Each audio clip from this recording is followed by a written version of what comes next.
Welcome to the Film Illiterates podcast, your home for uninformed, unfiltered, ill-advised movie talk. As always, I'm Joe Campbell, and joining me today is our resident anime/music expert, Alex Patton. Hello.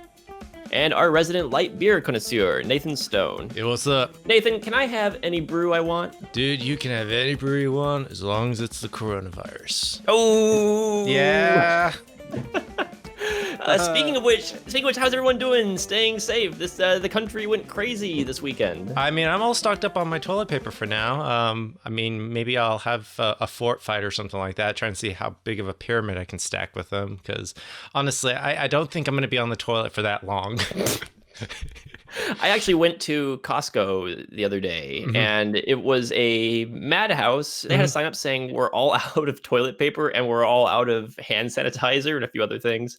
But I wasn't there stocking up. I was just there doing my regular grocery run. Oh, yeah. I mean, as everyone else should be. But it's like, yeah, you see all this stuff that's going on. I'm seeing people like loading their cars and back seats full of like paper product. Yeah, it's a bit ridiculous. It is. Have you gotten out at all, Alex? No. I just go to work. What's that? Home. I said I go to work and I just come home. Yep. That's it. There you go. They're like, oh, there's like social distancing. Don't go out as much. I'm like, okay. So just live life as normal. Alex's life is socially distant from everyone. Exactly. I know. Well, I mean, it's a great time to just kind of get on our Netflix and just watch all them Fast and Furious movies, right? That's right. So speaking of the Fast and the Furious, today is a special episode where we're going to be talking about the works of Vin Diesel with the release of Bloodshot this weekend, which at this rate, who knows if anybody's going to be getting out to see anything. And with every movie being pushed back these days with a virus out there. I mean, I kind of saw the lineup for this year. It doesn't look that great. So we decided to cover a few movies that cover kind of a range of his career. All three of these movies came out around the same time when Vin Diesel was first starting to come up to real prominence, I guess you'd say, as an actor, get people to really notice him. So first, we're going to talk about his sci-fi anti-hero Riddick from the film Pitch Black, which came out in 2000. And then after that, we'll move into his lovable Iron Giant from the movie, what was that movie called? Oh, The Iron Giant. Oh, Iron Giant, yeah. Okay. Yeah. I forgot what the Iron Giant from the Iron Giant was called. And we'll be talking about the family man himself, Dom, from The Fast and the Furious. Vin Diesel fans will notice that we're not talking about Triple X, unfortunately. For good reasons. I actually haven't seen the Triple X movies, and I kind of want to, but it was either talk about Triple X or talk about the Iron Giant. And I really want to cover the Iron Giant because I think that covers an aspect of Vin Diesel's career, which we'll get into, that is becoming a little bit more prominent, whereas Triple X would just been another version of his kind of macho man persona.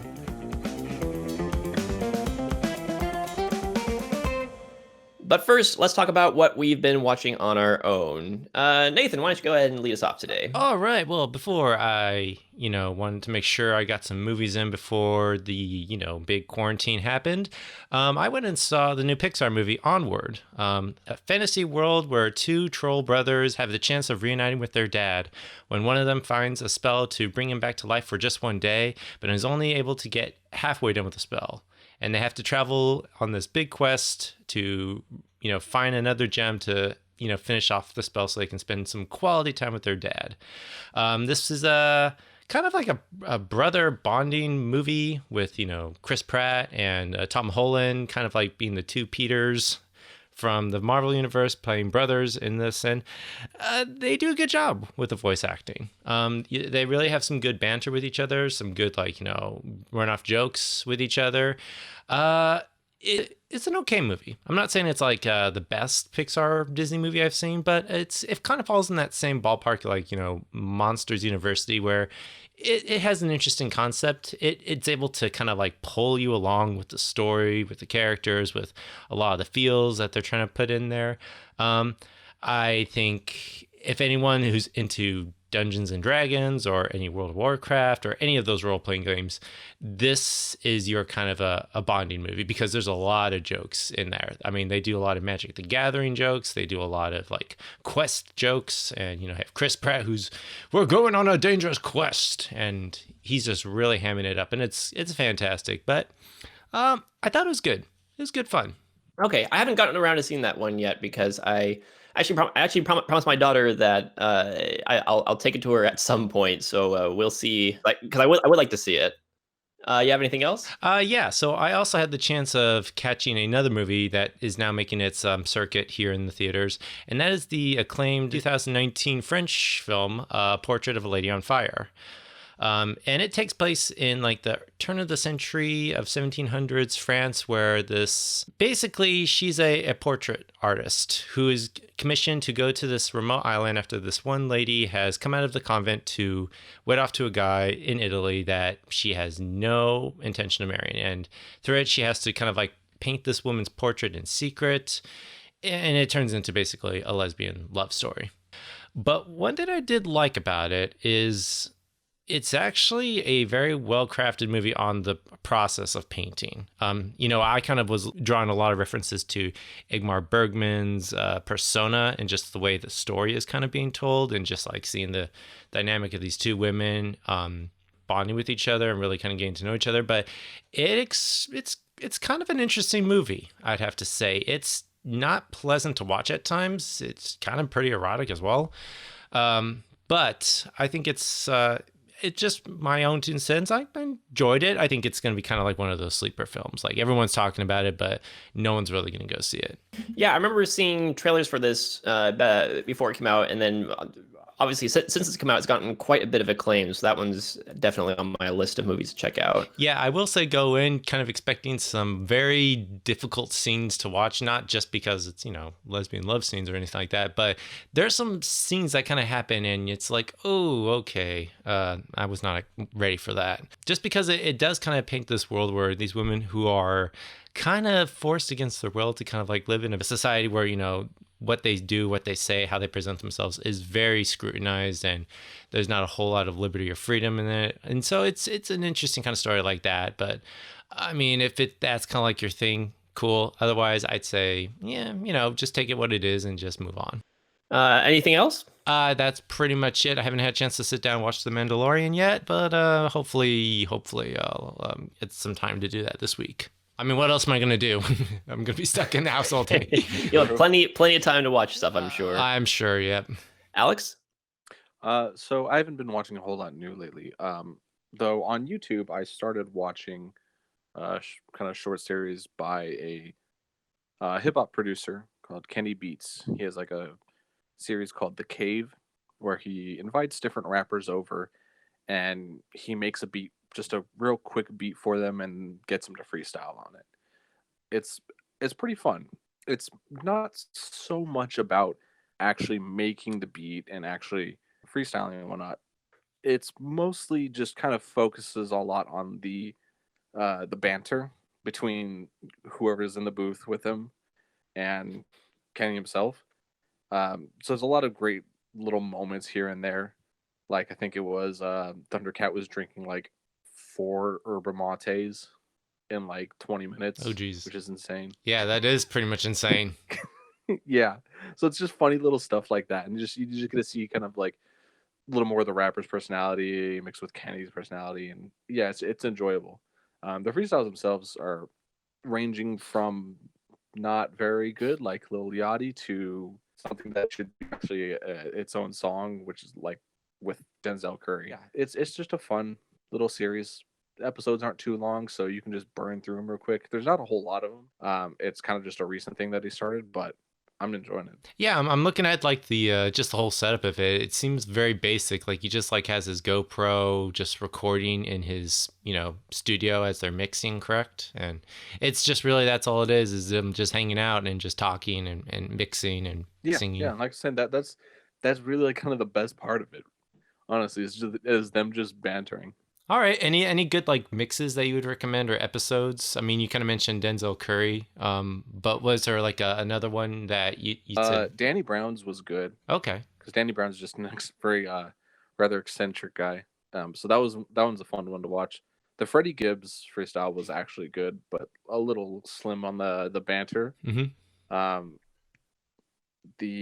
Let's see, Joji was good.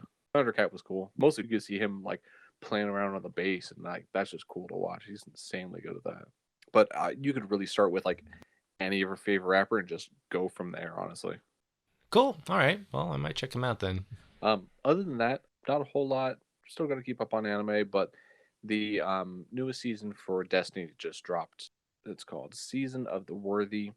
It's a kind of a really hyped season, mostly because one of the returning events is Trials. Back in D1, this was the pinnacle PvP game mode. It came around every weekend, and it was something that the community has been asking for a long time. Mostly because we haven't really had a whole lot of anything for PvP for a while. But as far as actual like PvP focused content, there hasn't really been much at all since at all. So this is a big thing that they're finally putting some more effort into. They balanced a lot of weapons, a lot of supers, so there's different things have a little bit more viability, which is fun, shakes up the meta. It's kind of cool to see that change a little bit and some other guns be reintroduced. I'm going to try really hard to go flawless, which is 7 wins without losing. I never really played Trials much back then just because I got way too tilted and I just couldn't handle it. So now that I've gotten much more into PvP, it's going to be something that I'm going to focus on. Is that like a common expression in the gaming world? Like, you getting tilted, that people will joke around with each other like, oh man, you're tilted, man. You're so tilted. Yeah. You're getting mad. You're going to rage quit. Yeah. And I've rage quit so many times. Yeah. But other than Trials, PvE content is pretty lackluster and kind of boring.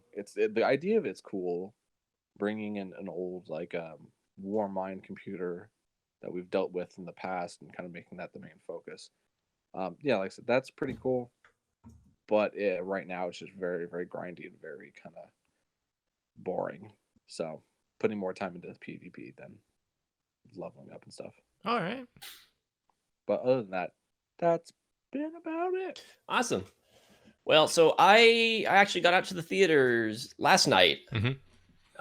See Bloodshot, the new Vin Diesel movie. Now, I presume neither of you guys have gotten out to see this yet. Well, I mean, obviously it's Vin Diesel, kicks ass. Well, I mean, is there more to it than that, or is it... Well, here's a brief synopsis. Ray Garrison, a slain soldier, is reanimated with superpowers.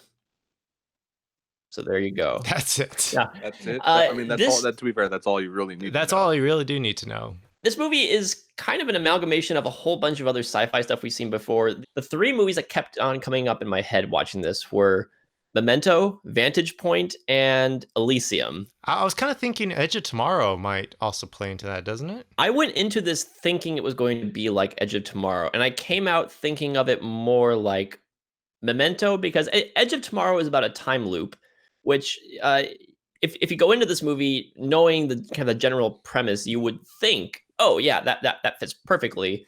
And I'm gonna try not to get spoilery, but I'll talk about as much as the trailers show, which the trailers show quite a bit. Yeah. But the whole idea is that there's this soldier, and he is killed and brought back to life by a sort of a futuristic scientific tech company.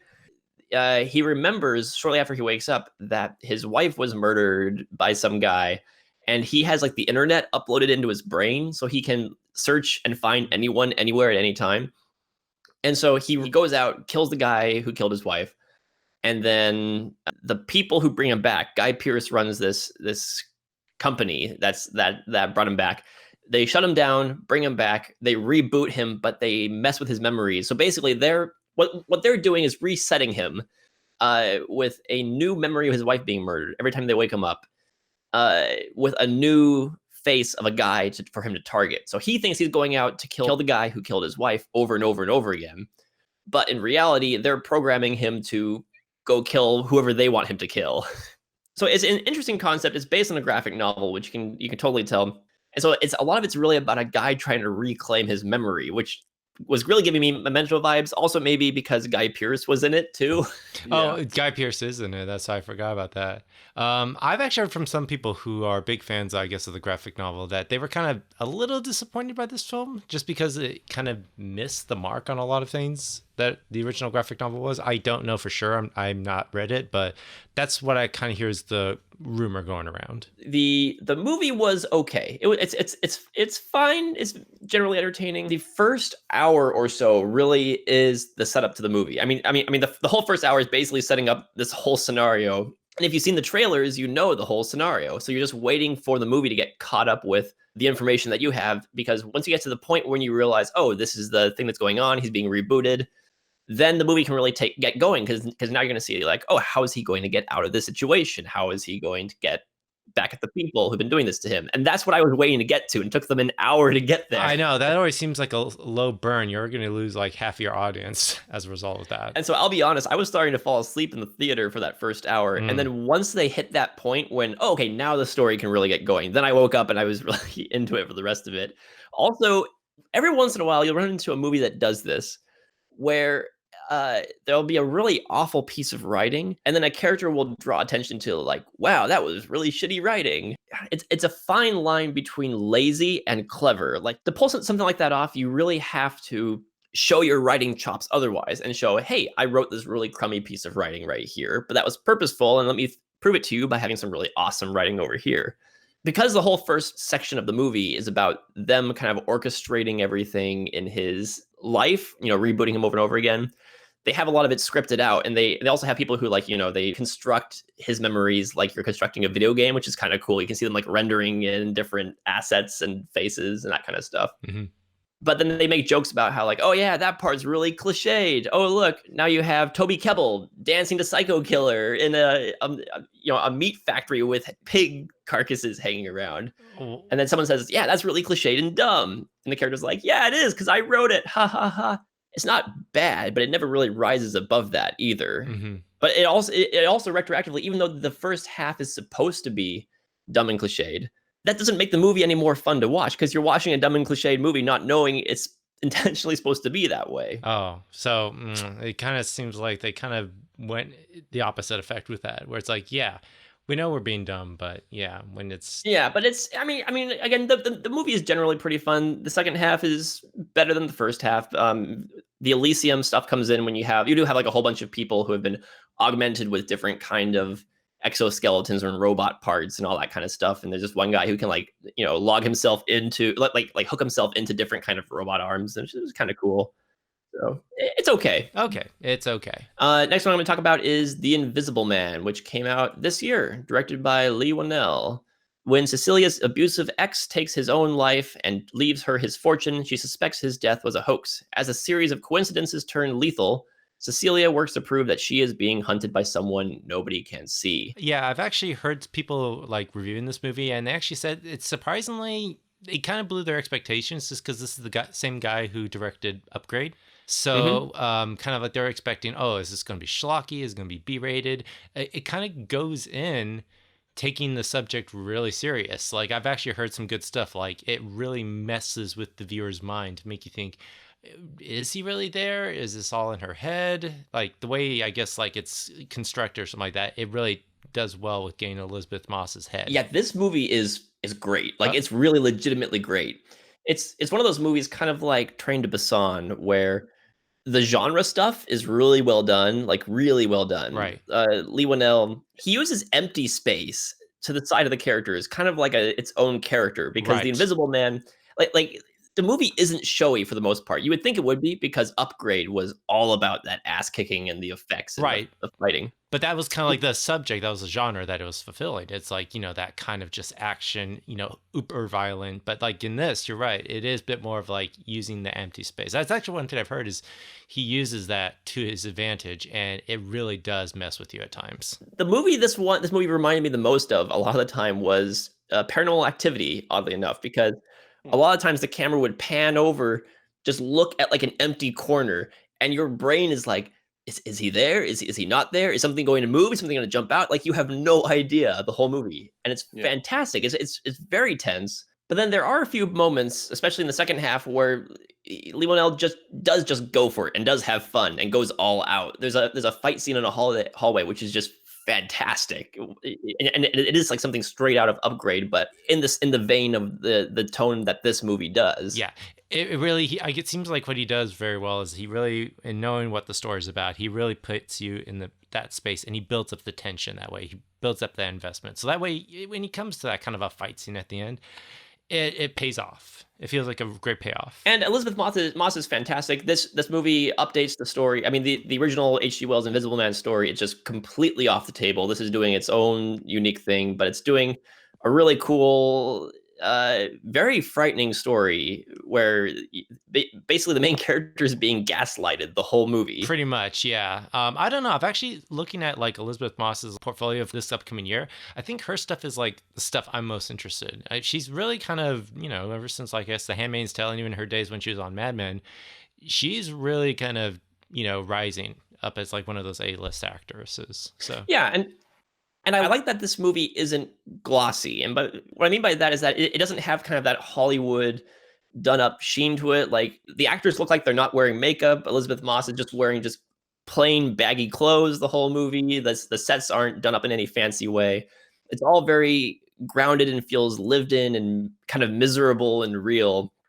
And it makes the whole thing feel a lot more relatable. And because the movie's so restrained, when those brief bits of violent action happen, it hits you. I mean, there's one scene in the movie where I literally gasped out loud in the theater. It's incredible. So I highly recommend checking out The Invisible Man. Very timely, very tense, very well done update to the Invisible Man story. So I'm kind of wondering, maybe what I should do is actually, if I go to the movie theaters to see The Invisible Man, maybe I should actually cosplay as the original Invisible Man with Claude Rains. And just... you should cosplay as Kevin Bacon in Hollow Man. Yeah, something like that. Just be like, oh, I'm being aware of the virus, but at the same time, I'm here because I'm a fan. So, speaking of Hollow Man, I'm actually in the middle of watching it right now. I didn't have time to finish watching it before coming up here, but I'm kind of trying to do like an Invisible Man marathon of sorts. So speaking of which, my third and final movie is the 1933 Claude Rains' The Invisible Man. A scientist finds a way of becoming invisible, but in doing so, he becomes murderously insane. So I like this movie. I've seen this one before. I'm a big fan of the H.G. Wells story, and this movie is basically a more or less straight up adaptation of the H.G. Wells story. Interesting thing about The Invisible Man, and I was thinking about this watching the new one and comparing this one to the old one, is that in the original Invisible Man, like the Invisible Man is a universal monster. He's considered within the Hall of Universal Monsters, right? But he's a dude. He's just like a dude. Yeah, I know. But what's kind of interesting about that is like, it kind of like in the same thing with same light as like Jekyll and Hyde or something like that, is it taps into this idea that, normal people might have this side to them that they may not know or they may not want to show everyone. But once they have that ability, they really just harnessed it and they just go crazy with it. Right. And in the new Invisible Man is about a man who is a fully formed monster from the beginning that uses his invisibility to do realistic, vile things. Right. Whereas in the original Claude Rains one, or just the original H.G. Wells version, he starts off as like a normal dude who, as he realizes what I can do with this power, he uses for just ill intention. Well, right, exactly. Because both The Invisible Man from 1933 and to a degree Hollow Man are about men who are corrupted by the power they get through the invisibility. In the Claude Rains one, he's a scientist who gets this invisibility power, and it kind of just drives him crazy. But the interesting thing about the Claude Rains one, even compared to the H.G. Wells book, is that the 1933 movie makes it so that his insanity is a byproduct of his invisibility. Like you don't see him before he turns invisible, but you kind of get the idea that he was a generally good dude that just went insane because the invisibility like did something to his brain. Yeah, but here's the thing: I always kind of got the feeling like it kind of wasn't the case. Like, yeah, he came off as like a nice dude on the exterior, but when he had this power, maybe that was just revealing something deep inside of him that he always wanted. Kind of like... That's what Hollow Man is about, and that's what the original H.G. Wells book is about. The movie Invisible Man from 1933, they explicitly say like, oh no, the invisibility on all the animals we tried it on, it turned them crazy, and he's gonna turn crazy too. Okay, maybe that's something I kind of forgot about that movie, is that you do. Yeah, it's an interesting departure, because in the original book and also in Hollow Man with Kevin Bacon, they do a really good job of establishing that this is what happens when you give someone with an uninformed conscience, a fallen human kind of soul, and they have these vices, and you give them this kind of temptation, they will grab it and they will do horrible, horrible things with it because there is no accountability. Right. But as in the Claude Rains movie, by the way, is great. The effects are fantastic. I still wonder how they pulled some of that stuff off. Oh, I know. Great movie. Yeah. But that one tries to take away some of the responsibility from the character by just saying like, he went crazy. So the story isn't as good, but the effects and the way the movie is made is fantastic. Oh yeah, and I think maybe that's also kind of like, it's kind of interesting. Like, we have the Invisible Man coming out today, and you look at how and compare it, probably what you did, Joe, back then. It's like, it's kind of interesting, like the audiences that they were making this for, and just like the time period as well. Probably that was the reason why they kind of said, oh, this invisible thing makes you go crazy, just because it's like, that was at the time they wanted to still reassure like men can be trusted, men don't have this ill intention, you can trust them with your life. No man has that intention, but it's interesting. Yeah. So yeah, I would absolutely recommend both the new Invisible Man movie and the original Claude Rains Invisible Man movie. If nothing else, these movies just in general are a playground for visual effects artists. Because I mean, whether it's the original one or the new one, there are some just very well done effects that I'm just scratching my head thinking like, man, that must have been a lot of fun to pull off and very difficult to pull off at the same time. Anyway, let's move on to our main discussion, which is Spotlight on Vin Diesel. All you people are so scared of me. But it ain't me you gotta worry about now. Whenever it is, it got Zeke and it nearly got me.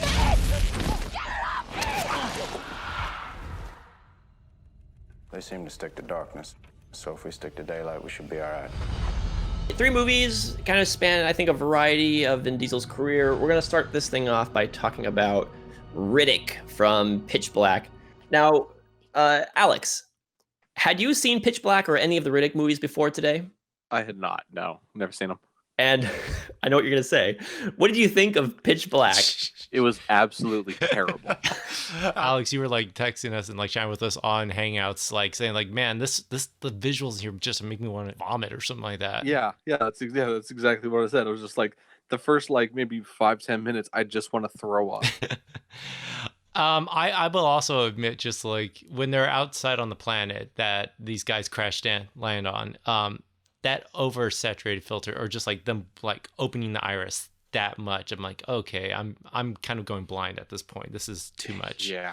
And just the stupid color filters as well. It's like, why do they keep switching them? I mean, I guess they were trying to change it between like the different suns Sure. that the planet had. Yeah, I mean, But one thing I noticed too was kind of funny, was like, it seems like they blew their like fancy camera stuff at the very beginning, and then later on it was just shot a lot more normally. yeah. And also that opening crash scene, that is way too much shaky cam for just anyone to handle.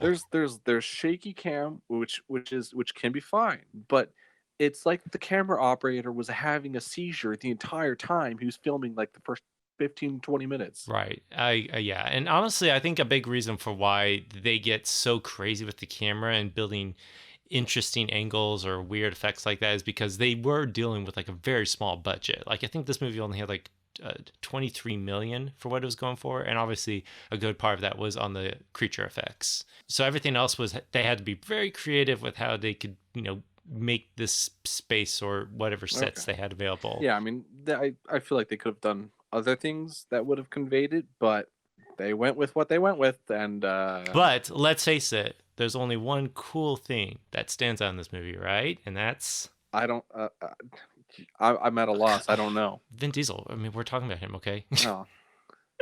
Okay, so I had never seen Pitch Black or any of the Riddick movies before this watch through. I actually took the time to go through and I watched all 3 Riddick movies. Jeez. The first one really did not do much for me. I wouldn't go to say I disliked it necessarily. I certainly didn't have the hatred for it that Alex seems to.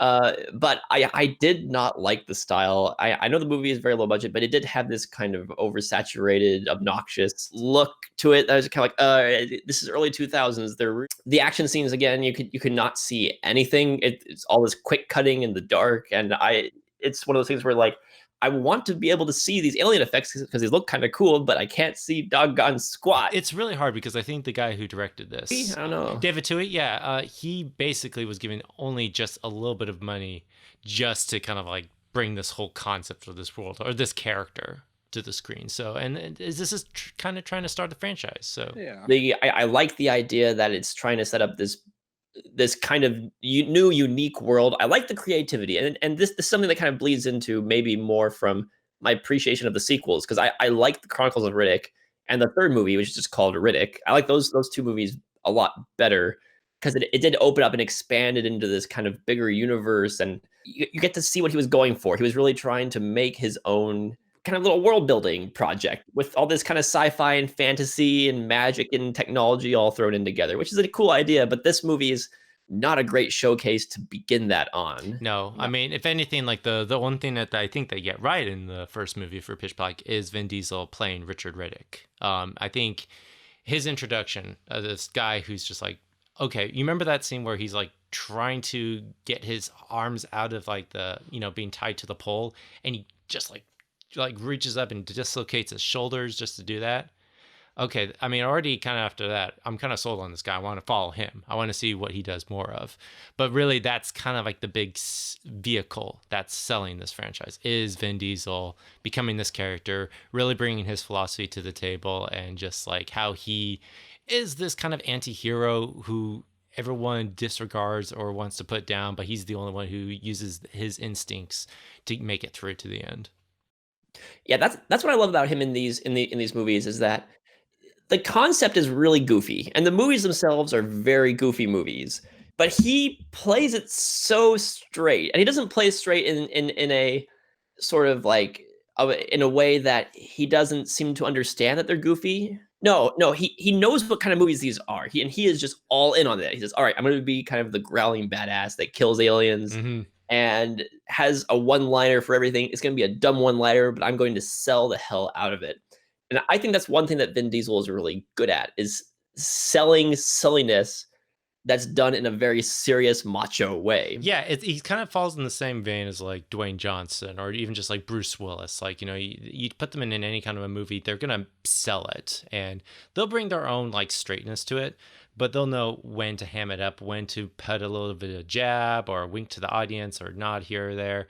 And he does that.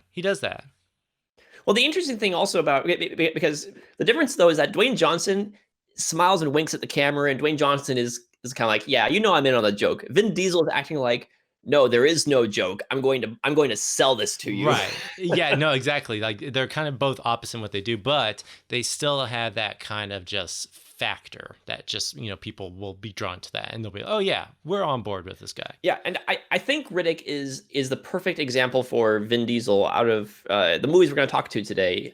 This is the one where he can really go for the growling, grimacing kind of anti-hero character. This is the I don't even want to say villain, but this is the hardened guy that doesn't give a crap about anybody. He's going to go out and he's just out for himself. Where the hell can I get eyes like that? Gotta kill a few people. Okay, I can do it. You gotta get sent to a slam where they tell you you'll never see daylight again. You dig up a doctor, and you pay him 20 menthol cools to do a surgical shine job on your eyeballs. So you can see who's sneaking up on you in the dark. Exactly. Leave. This comes in more into play also in the sequels. So watching the sequels, especially watching Chronicles of Riddick, which is the second movie, it became apparent to me what these movies are. And that is, these are the modern day equivalent of the John Carter of Mars book series. Pretty much, yeah. I was kind of thinking the same thing, because I did have a chance actually watching the Chronicles of Riddick, and it definitely has that same kind of just fantasy adventure element. Well, to yeah, it. because John Carter of Mars is all about this impossible to beat badass hero guy just going around this planet and eating the crap out of aliens, and you open up into this big world of space politics and kings and emperors trying to overthrow each other and subjugate each other, and you have these different kinds of religions and cultures all mixed together.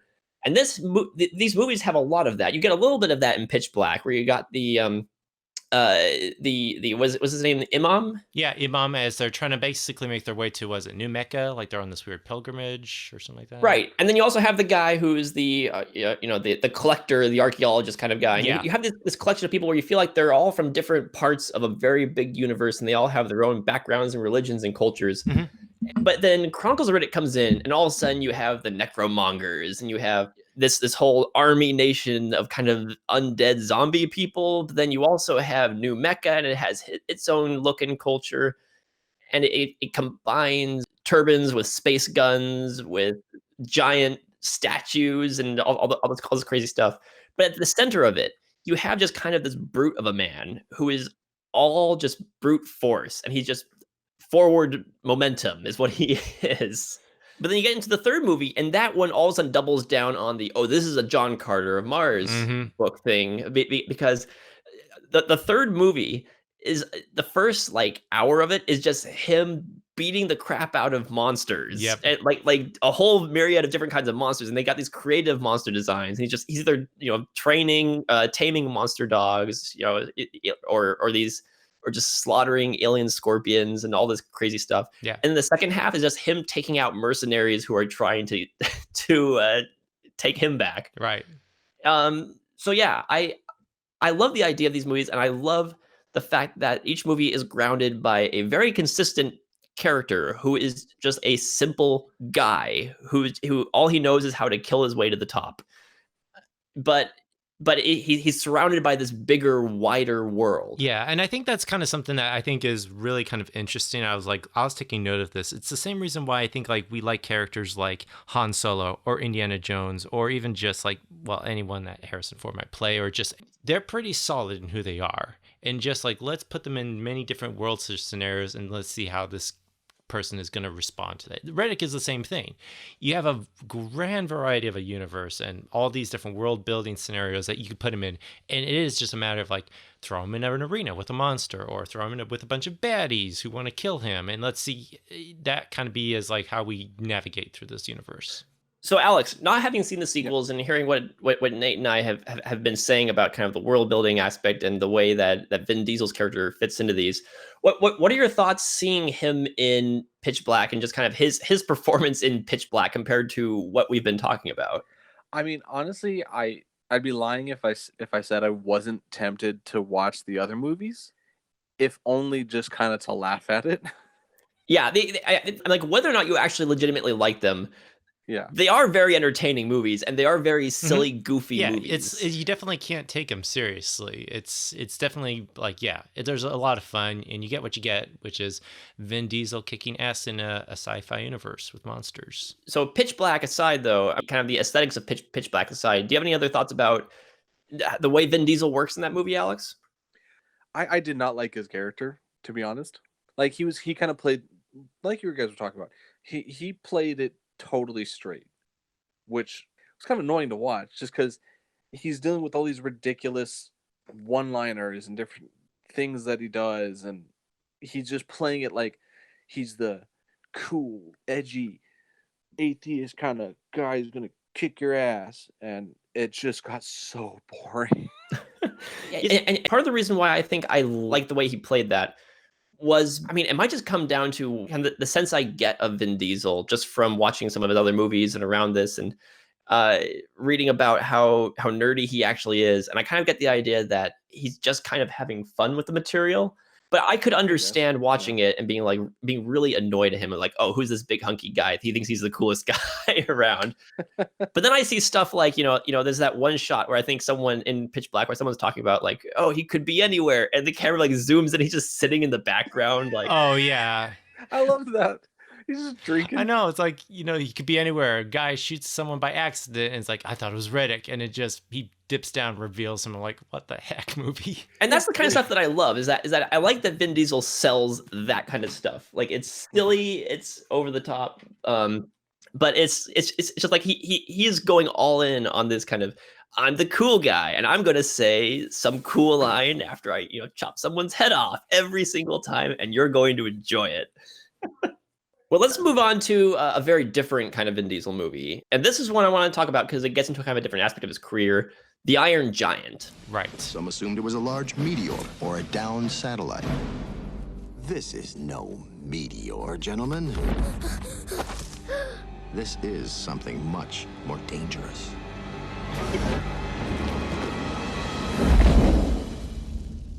So, I guess you're not gonna hurt me, huh? This is unbelievable. This is the greatest discovery since television or something. Hey, big metal guy! I got food here for you! So, Alex, what are your thoughts on The Iron Giant? 1999, a young boy befriends a giant robot from outer space that a paranoid government agent wants to destroy. Did you watch this as a kid, or did you see it for the first time when you were older?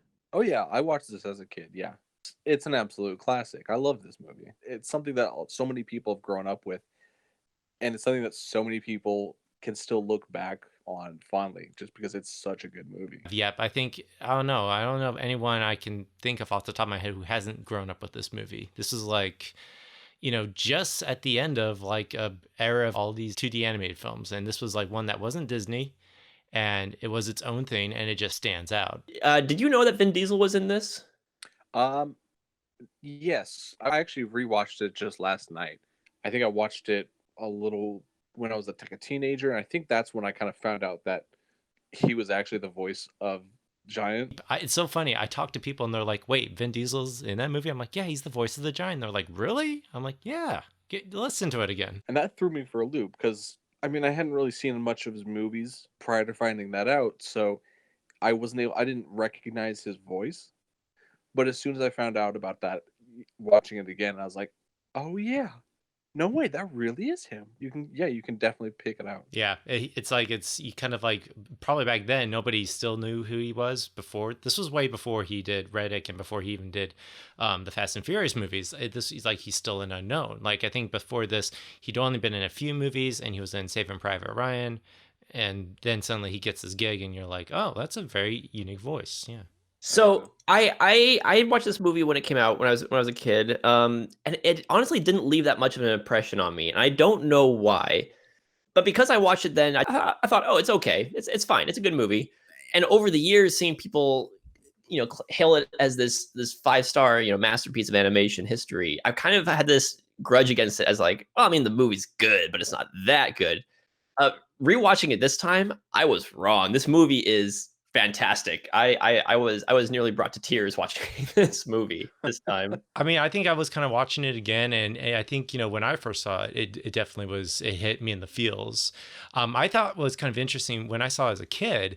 One thing that kind of just alarmed me at the time was just all the kind of like the crude adult jokes that were kind of like peppered throughout the whole thing. Like, as a kid, I kind of picked up on those. Like, I think there's the one in the restaurant scene where, was it the guy and Hogarth has that pet squirrel and he crawls up his pants and he unzips his fly right in front of everyone. I remember being a kid and kind of like being like shocked that was in an animated film. And I think my parents were as well.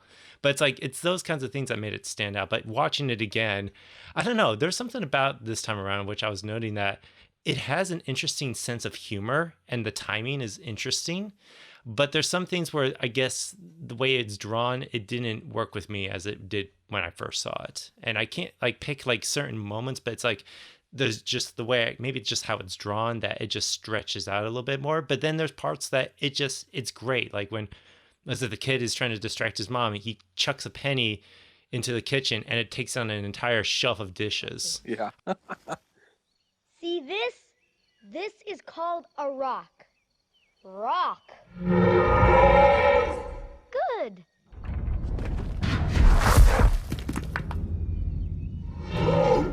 Yes. No. That is a tree. Rock. Tree. Get it? That's right. Well, just to get back on the track of Vin Diesel in this, if you kind of go in not knowing he is the voice of the Giant and hearing what his voice is doing, like he's not saying that much. He's just like saying rock, tree. And like you look at the behind the scenes and that's all Vin Diesel's doing in the sound booth. But it's like there's something about that, him delivering it that straight and in the context of the scene that just brings this kind of endearment to the character. And it kind of is something that it gradually happens. In the beginning, you're just like, okay, I'm trying to get used to listening to this character just say one syllable at a time. And then at the very end, you're kind of latched onto him. It's kind of like the same way that he does his character for Groot. All he says is, I am Groot, but he builds up on that and he just carries you all the way through. So he doesn't say very much in this movie, and yet he gets so much heart through just in the few lines he delivers, because the movie is very deliberate about what it has him actually say for maximum heartstrings.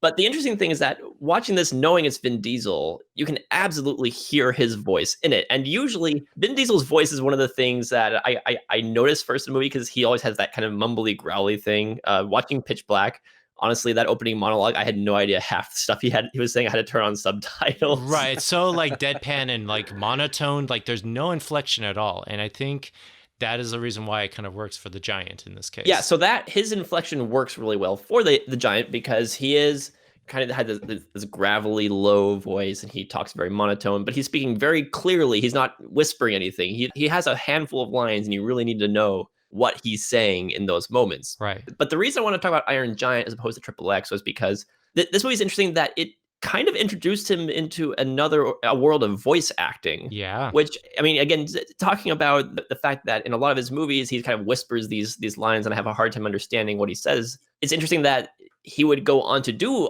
some voice acting. I mean, he went on to do Groot, which is, he's been in a few of the Marvel movies now, and he only has one line, but if you see the behind the scenes of how he delivers the line, the way he does the inflection to give different emotions across every single time, it's just interesting to me that Vin Diesel, of all people, has become kind of a well-known voice actor for a couple of iconic roles. Yeah, I mean, usually they're always characters like the Giant or Groot, this like big, kind of like brute of a force of a character who just you would not expect to have this kind of humanity to it. And that's actually something, Joe, I want to comment on what you said about he brought this whole new level of voice acting, because he does deliver his lines very deadpan, very like monotone. There's not a lot of inflection. But in that, he kind of explores this kind of humanity that I think a lot of people can relate to, a lot of people can understand. It's almost like hearing like your infant child just like speaking their first word for the first time and just trying to grasp the meaning of that word. And I think he's tapped into that just by his voice alone. And I think that's something I kind of liked about this movie this time watching around. I was paying attention to that, is seeing how he explores humanity in something that people would just consider to be a weapon or just a monster. Yeah, I just think it's really interesting how Vin Diesel has kind of become known as this almost like a lovable macho man type figure. That if you need to cast a hunk with heart, you cast Vin Diesel. And yet he's made a name for himself off of some of these beloved animated characters. Yeah. That the Iron Giant, his whole deal is that he is kind of a giant hunk with heart. He's a giant metal machine. In the Iron Giant's case, he's designed for destruction. Yeah. And then ends up becoming a part of a family, and he wants to he wants to love and be loved and not hurt anyone. And you get Vin Diesel to do that voice, because those are the types of roles that Vin Diesel plays. Again, a Groot is kind of a similar sort of thing. Yeah. He's a mercenary, but he's a lovable mercenary. Yeah, he just, there's this level of innocence to those characters that I think he is really kind of just presenting like, you know what? It's a terrifying exterior. When we're first introduced to the Iron Giant, it's kind of terrifying. It's like, it's almost shot like an opening scene from E.T., where Hogarth is like going through the woods, and then suddenly his head comes out of the trees like that and just like starts marching toward him. Like, you're instantly terrified of this character. But then throughout it, he uses his voice to kind of bring it down to the level. He's like, he doesn't have to be a weapon. He can just be a very lovable big kid. Actually interesting, because it's a departure from Riddick, which is kind of Riddick's almost. Riddick is what you would expect kind of the lovable hunk to be, if you take away the lovable part, and he's just like a merciless hunk kind of. But at the same time, kind of like what I was noticing also with Riddick is there is this exploration of seeing if there's any humanity left in him. Despite he's the hero of the movie. Well, yeah, but if you look at, that's I think where I was getting at with like Pitch Black, is like he's presented as the anti-hero, like this guy who would just leave everyone behind just to go off and do his own thing. But in it, he is exploring, does he have a human side left to him? Is there something in there that he's worth fighting for? And same thing in this case. It's like, is there something good in this character worth exploring? What are you smiling about? Dude, I almost had you. You almost had me? You never had me. You never had your car. Granny shifting, not double clutching like you should. You're lucky that 100 shot of Nas didn't blow the welds on the intake. Almost had me? Ask any racer, any real racer. It don't matter if you win by an inch or a mile. Winning's winning. All right, so last movie we're going to talk about is The Fast and the Furious from 2001. Los Angeles police officer Brian O'Connor must decide where his loyalty really lies when he becomes enamored with the street racing world he has been sent undercover to destroy. All right, Nathan, I'll let you lead this one off. Oh, boy. Have you seen... I presume you're all caught up on the Fast and the Furious movies in general, right? I have, yeah. They're not. It's okay. So I understand there's a place for the Fast and Furious. Something like that is definitely, I can see why people love those movies. There's enough fun in it. There's enough action, a lot of great stunts. There's cool cars. There's cool dudes driving them. There's cool dudes drinking Corona beer while driving those cars. And still at the core of it, there's this idea of like, oh, family sticks together. We look out for each other no matter what. And it's kind of funny how this movie kicked all that off. Like, you look at this is like, it has all the elements in there of like, yeah, it has Dom in there. It has everybody, the whole family, his sister, his girlfriend, you know, and all these other characters down the road that they'll meet in the Los Angeles County, of them like stealing from, you know, pickup trucks and working in the garage, you know, having chicken with Corona beer around the backyard and saying grace while they have it. It's like, this movie has all of that. And looking at it back then, you realize, seeing how far this series has gone, how dated that movie is. Oh, yeah. I'm looking at just like the camera setups, like the costume design, the colors that they use, and you're like, whew, man, this movie did not age too well, but it still has those elements, and I think that's what carried through to everything else. And also, it has Dom, you know, the role that I think Vin Diesel was just always meant to play, because it's literally just him. So, Alex, had you ever seen this movie before? No. The only movie of the Fast and the Furious series that I'd seen was Tokyo Drift, but that was years and years ago. Which Vin Diesel isn't in that one. I know. Yeah. You know, so funny story about that. I actually looked this up. There is a cameo at the very, very end, and originally he was going to have a cameo in the movie. Well, that's interesting because every time I've watched Tokyo Drift, he does pop up in a cameo at the end. Well, yeah, but that's the only time. Like, he was going to be right. worked into the movie somehow in the main storyline, but he ended up like selling that out just so he could get the royalties for the Reddit Chronicles, as well as for something else. I forget what it was. I think it was a Fast and Furious, something like that. It was so that he could get the royalties for that. So that was like a trade-off. Right. Anyway, Alex, thoughts on Fast and the Furious? First time watching through the start to a massive franchise that went forward. It was a lot less cool than I thought it was going to be. I mean, I think that's part of it. Like Nate, you're saying, it's really dated. Mm-hmm. And I hate the look of like early 2000s stuff. Oh, yeah. It looks so awful. I know, that green screen of them, like when they're like, you know, hitting at 140 miles per hour, and you're just seeing like how wonky that green screen effect is. Yeah, that, but like, to be honest, like for me, the coolest part was the cars. And I'm sure that that's the case for like a lot of people too, is just watching the cars and then the car chases and whatnot. That's like the best part of the movie, because that's kind of what it's built around. Right. Everything else was kind of okay. The whole friendship between Dom and Brian was almost slapped together. Like, there was like maybe a couple scenes where they were like bonding, but then it was just like, well, that's it. They're like best buddies now. Yeah, and that doesn't really come until like towards the very end, in the third act, where you actually start seeing them connect like that. Before, it feels very forced and it feels very shoehorned in. And even was that the one character, Vince, who doesn't like Brian, who steals his Corona, and is like, what's this guy doing here?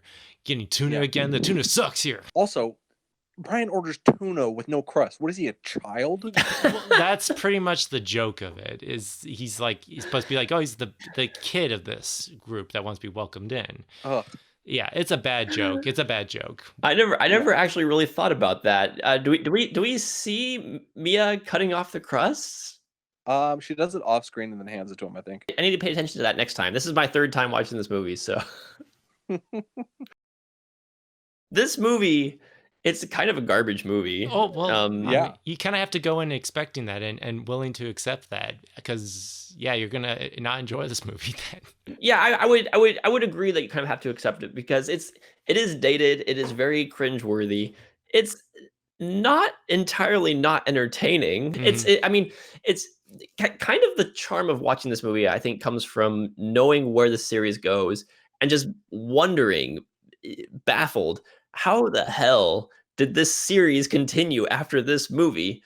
Not to mention the second movie or the third movie. How did this keep going on, and how did it become a massive blockbuster empire of a series? Yeah, with the heists and all these crazy it's a completely different animal today when it is in that first movie. The first movie is about street racing and stealing DVDs, and about there's just drama between family members and relationship drama, and how we get from that to, in the next one they're gonna have like cars Spider-Manning their way from helicopters. Yeah.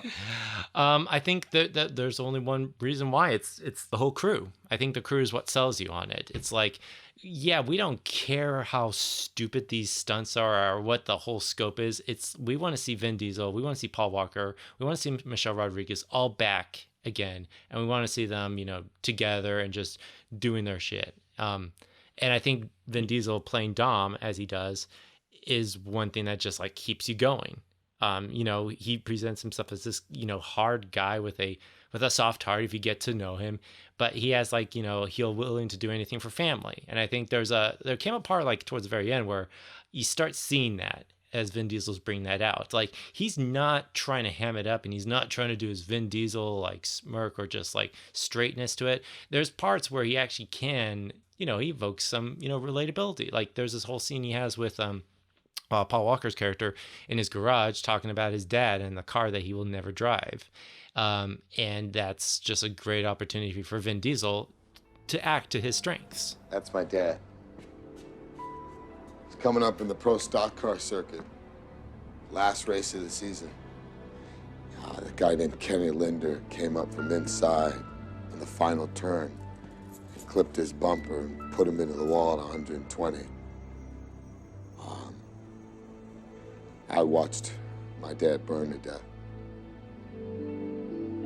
I remembered hearing him scream. But the people that were there said that he had died before the tanks blew.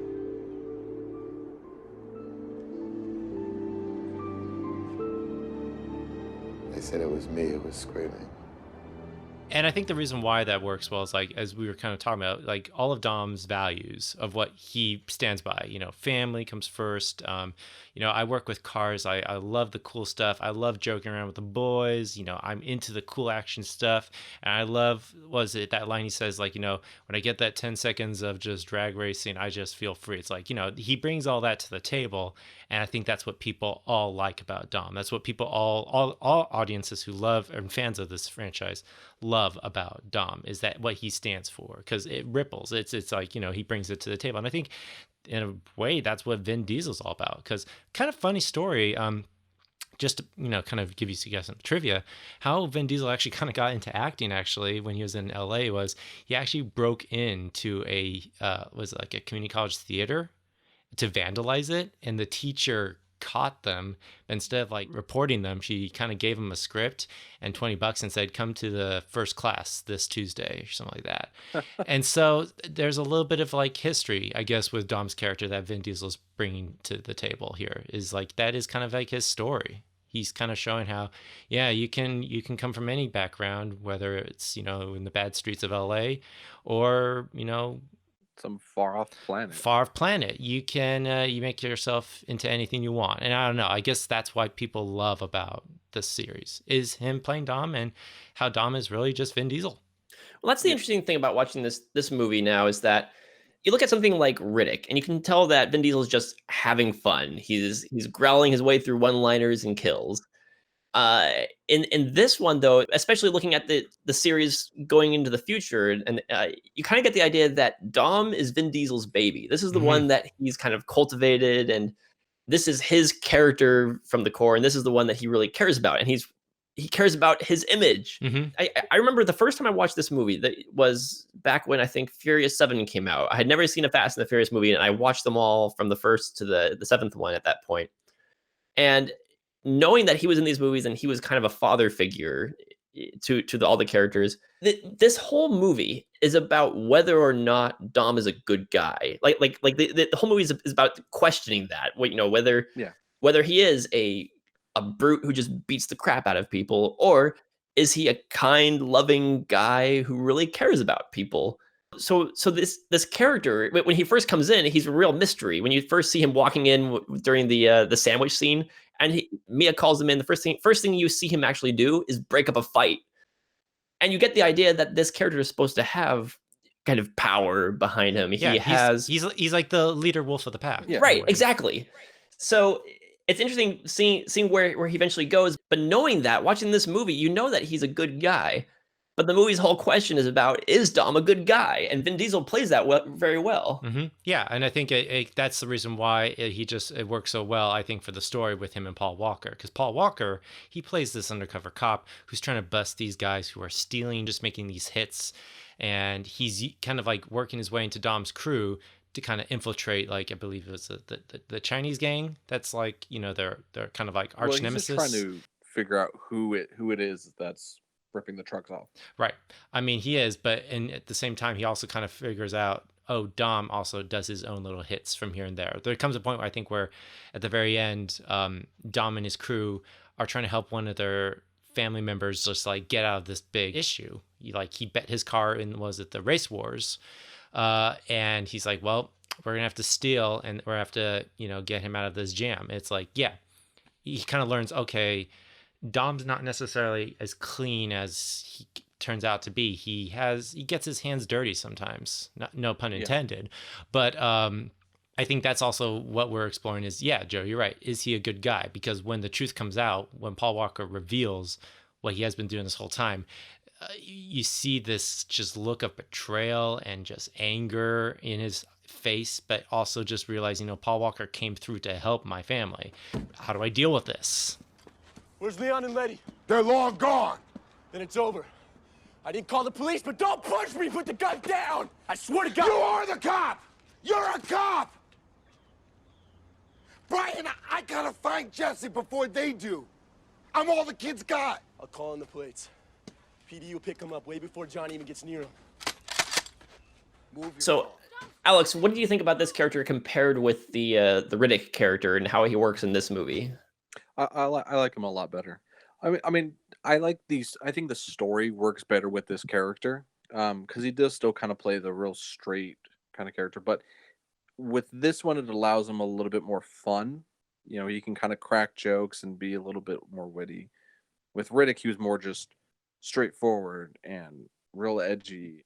Whether or not Vin Diesel was having fun with the Riddick character and kind of really hamming it up, this one works a little bit better if he's kind of hamming it up. Yeah, what I'm saying is I like his character in this way more than in Pitch Black.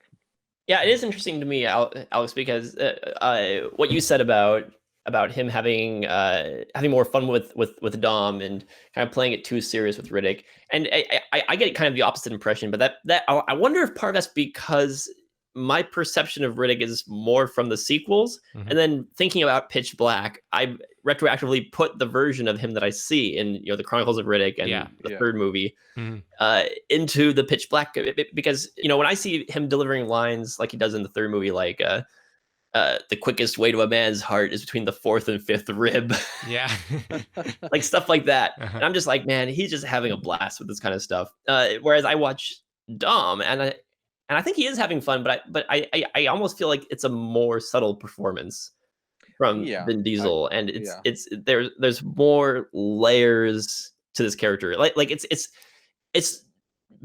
Vin Diesel doing a really good job playing a complicated character versus him just having a blast playing a one-note character that cracks one-liners and kills people. Yeah, and I could see like how Joe, you could bring that to, I guess, when watching Pitch Black, like that kind of, humor of his character to that. Because I guess when I was watching Pitch Black, I kind of was taken as like, oh, this is kind of silly. These people are doing one-liners.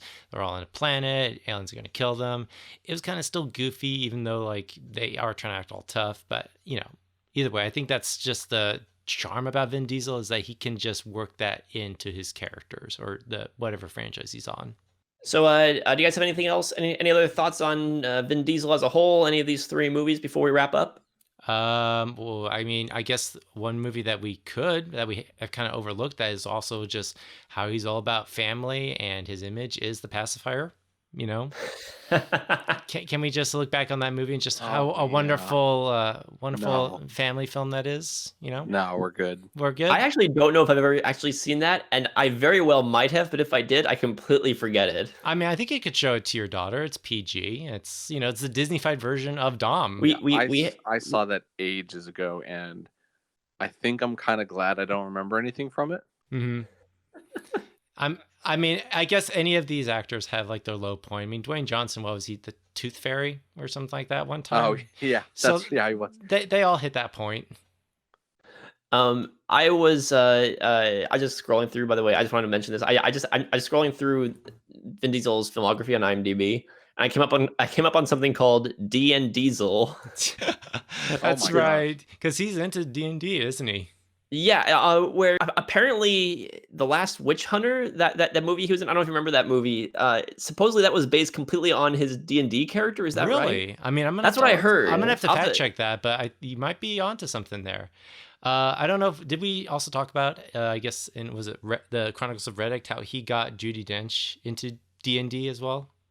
I heard about that. I didn't do any research on it, but I heard about that, which is fascinating to me. Yeah, that's kind of funny. Maybe that's something we have yet to see about Vin Diesel, is like, can he just be like this big macho, like bouncer type of a dude who just is the biggest nerd, and he'll put out his like D&D board set and it's like, all right guys, so basically make sure you have your 20-sided die. All I understand is that he is just like a big nerd, which is great. I love that, which is another reason I want to see more Riddick movies, because I want to see him bring more of that to the movies. I just want to see him play like something kind of like a big, like, kind of like the muscle of the group, but then in the shadows, he'll just like do his own like Magic the Gathering tournaments with people online.